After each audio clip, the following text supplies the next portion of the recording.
I'm Lori Jennings.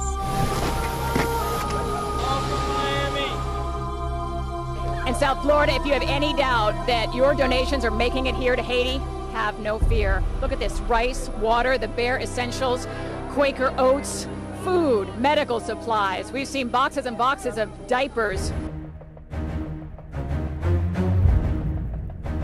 We saw our Miami Beach paramedics going immediately to already at work. Always have your mask on once we get there, because there's a lot of infectious diseases. You don't want to get spit on, you don't want to get any blood in your mouth or anything like that. Just keep it on the entire time. Keep those at the hospital, at our hospital, and give them out to patients as they need them, because she said some will even come in naked. Okay, just move your backpacks back.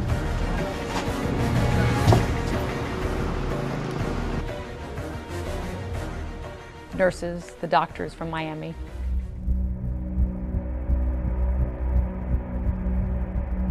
It's been a 2-hour drive for this crew from the mountains through the capital and now toward the epicenter in Leogán. We all have our masks on for fear of airborne tuberculosis and eyewear for fear of debris. What this team of 12 Miami Beach firefighters, 2 Miami doctors, and 2 Miami nurses are seeing is just some of the destruction. But we're told in Leogán, the epicenter, it is flattened, and they have not seen any human help yet.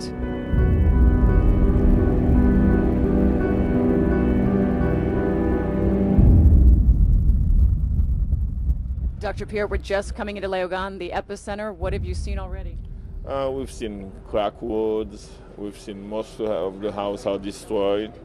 We get to our right, the university, which is gone. We have all the business are gone.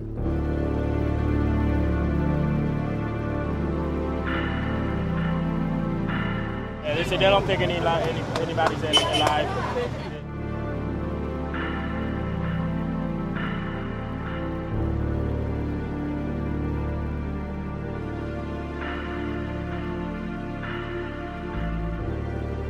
The team wanted to check out this area. Just look at this. A huge church came down. So many bodies were trapped, the locals tell us, but there's no one alive screaming anymore. If you turn around, you just see it everywhere. This whole block was decimated. This is the hardest part of a medical mission now, a search and rescue mission, knowing where to start. We've looked for injured, but now the key is to get somewhere where they can help the most people at once.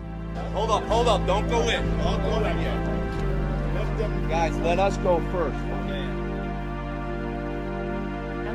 There's a report that there's a lot of injured and ill people at the stadium. They're being treated by locals, but they don't have any doctors, and there's very limited supplies. So we're going to go to the stadium now, and we're going to see what we can do for them there. It's so hard to get started. Sometimes that's the hardest part, isn't it? You know, everybody needs a little. We're trying to find the people that really need a lot, that we can get the most out of our time here. And you'll find them. We'll find them.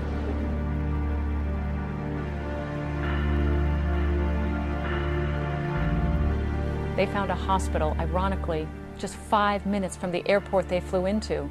We have obvious there's going to be probably some amputations, and some other things, obvious infections and some things that we saw in there.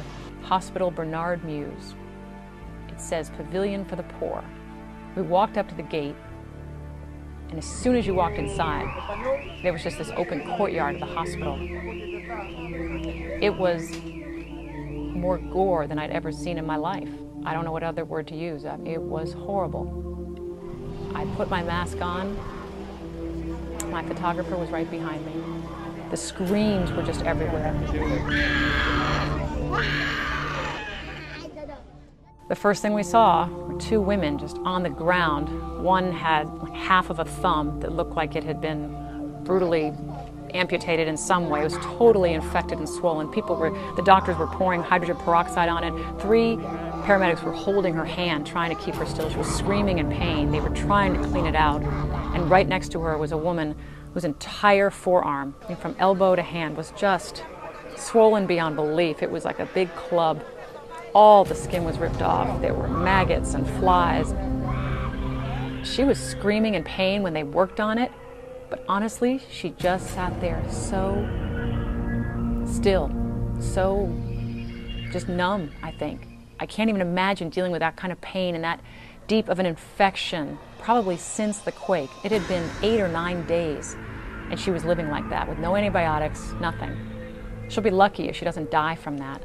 But I think looking around, I really didn't see any tears. My tears started flowing seconds after I walked into this place. I mean, I just couldn't get over the screams and the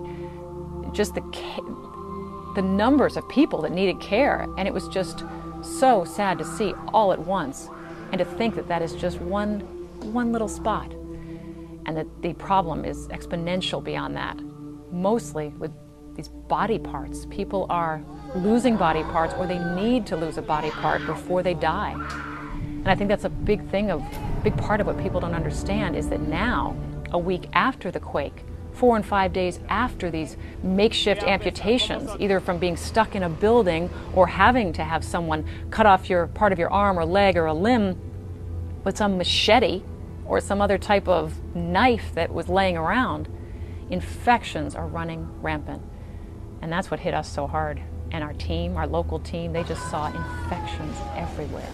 And if there were only some antibiotics or something you could get into these people, it could help so much.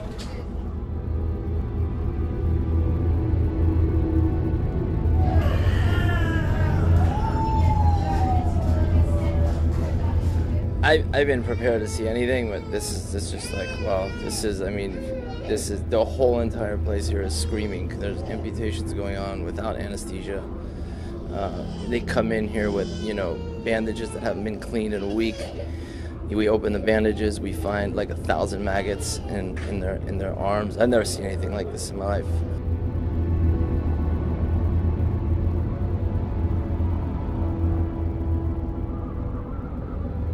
Walking into that hospital, it was just unbelievable, and I immediately saw the human suffering that our local team was having to deal with. I mean, imagine, and they can't communicate very well. They had some interpreters. They had two members of their team who spoke Creole, thank goodness. I want you to ask her how she feels and why she's not smiling at me this morning. Comment elle est? Jennifer, non, moi c'est Joubert. Moi suis paramédic Miami Beach. And as paramedics and medical personnel, I mean, they're so good at trying to calm people down. But honestly, looking around, I just saw sick, needy people everywhere. And I was the one crying. They were just numb. I think they've already been living with this for 8 or 9 days. They just need help before they die. And they were so happy to just be in a place where at least somebody was tending to them. And they were so happy to see doctors, more doctors, walk in the door. I don't need that now. But to see that woman's arm and to think, I didn't have to touch it. I didn't have to work on it. I mean, that was gruesome beyond anything. Maggots, flies, I mean, it was unbelievable. I'll just never forget the image of this huge arm. I don't even know if that woman will survive.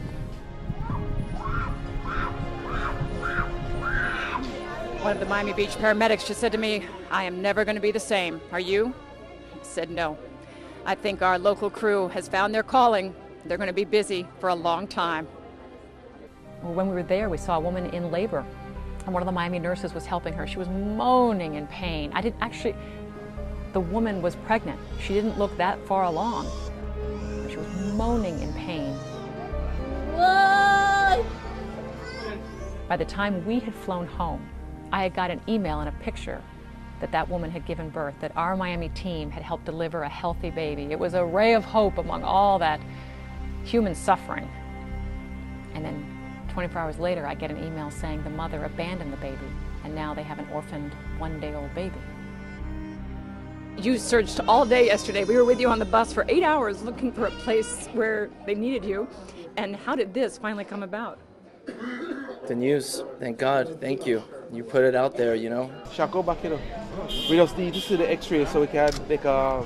They said they needed sutures and a sterilizer, and they needed bone saws and anesthesia and antibiotics.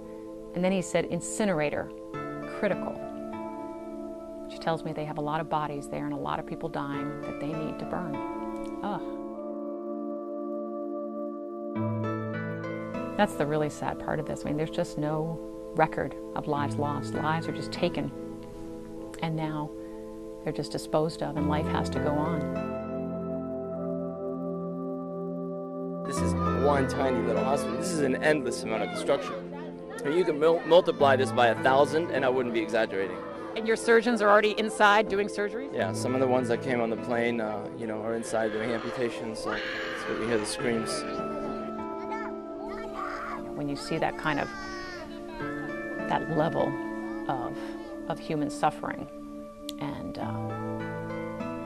just injury after injury, all to the limbs, when you see that many people, I mean, there must have been 200 people just in a small space that I saw. I couldn't even get into the surgical units or the labor unit. But everywhere I looked, and the little children, they were already missing half of a limb, missing a few fingers, missing half a leg, missing half an arm. And things were infected or on these little weird makeshift splint things. Oh, and you know they could be helped so easily here, but it's not going to happen.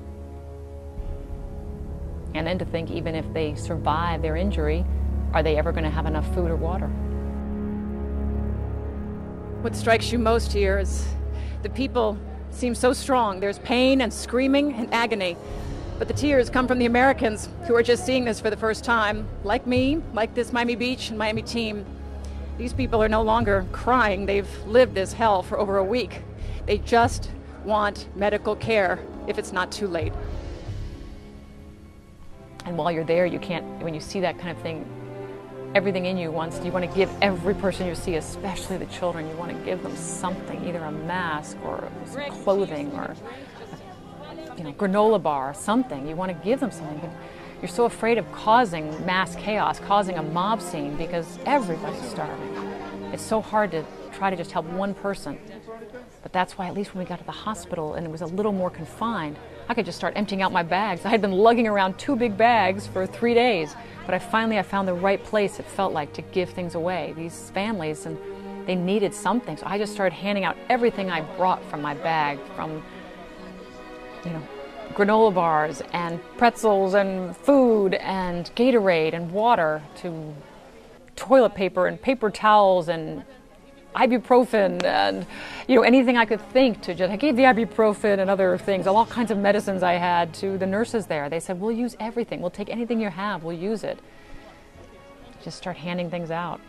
And it was a nice moment. There was this one little girl, she looked like she was maybe the age of my children, maybe 3, 4 at the most. She was in this pretty little white dress.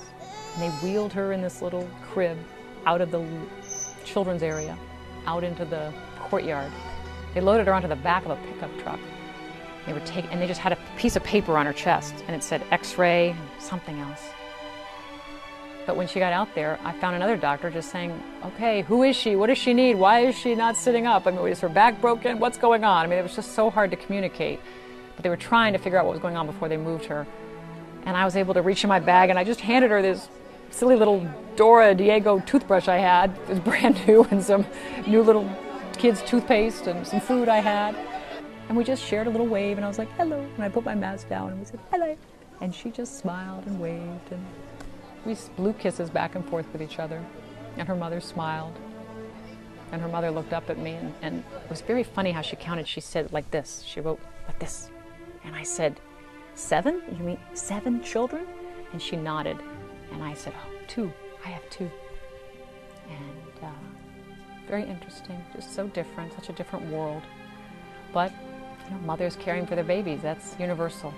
And this little girl was just so adorable, but she was in so much pain.